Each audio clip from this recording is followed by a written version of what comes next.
Welcome to Ruger Tech Tips. I'm going to show you how to disassemble your Ruger Precision Rimfire rifle. Before I start, I want to make sure the rifle's completely empty. So I'm going to take the rifle and move it to the safe position. I'm going to point the rifle in a safe direction. I'm going to remove the magazine from the rifle and check to make sure that there's no live ammunition in the magazine or in the work area. And I'm going to open the bolt up. I'm going to visibly and physically check the chamber to make sure there's no live ammo. To do this, we need just a couple very simple tools. Just need a soft-faced hammer, a 1/8 inch Allen wrench. I've got it in a screw bit here. Some type of soft, non-marring dowel. Either you could use a brass. In this case, I've got a nylon dowel. You could use a wooden dowel, something like that. And of course, a good pair of safety glasses. Want a clean, well-lit work area to work in. First thing I'm going to do is I'm going to remove the bolt. And there is a bolt catch on the side of the rifle, and I'm just going to depress that and pull that fully to the rear to remove my bolt.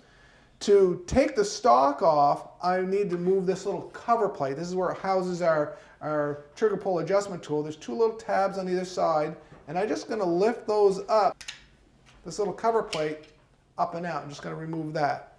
Once that is removed, I'm going to flip the rifle over, and there's two 1/8 inch Allen screws that go down through our barreled action, and I'm just going to unscrew these.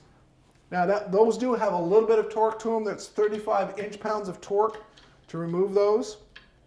And you're going to take the screws completely out. The screws are two different sizes. The one in the front is the shorter one, the one into the back is the longer, and you'll see as you look down inside that there's two different heights where the screws start from, so it's pretty obvious which screw goes into which hole. So there's both my screws. Now I can lift. You want to make sure you're in the safe position, and I can lift my whole stock assembly up and off of my barreled action. The next thing we're going to do is we're going to take out our trigger group itself. There is a spring that sits in a J-shaped opening here, and that's putting tension on the cocking piece, which is here. So I need to release that tension. You could use a tool, you could use a screwdriver. I find it easier just to grasp that. I'm going to push it down and around that J-shaped opening and just releases the tension on there. From there, this is where we need our soft dowel, our non-marring dowel, because I need to compress that cocking piece, this piece here, down in while I drive off my trigger group. And you need to get the cocking piece all the way down, all the way fully down, because if it's not fully compressed, you can't pull the trigger group to the rear. So I'm just going to hang on to this, and I'm going to push that all the way down and drive this to the rear.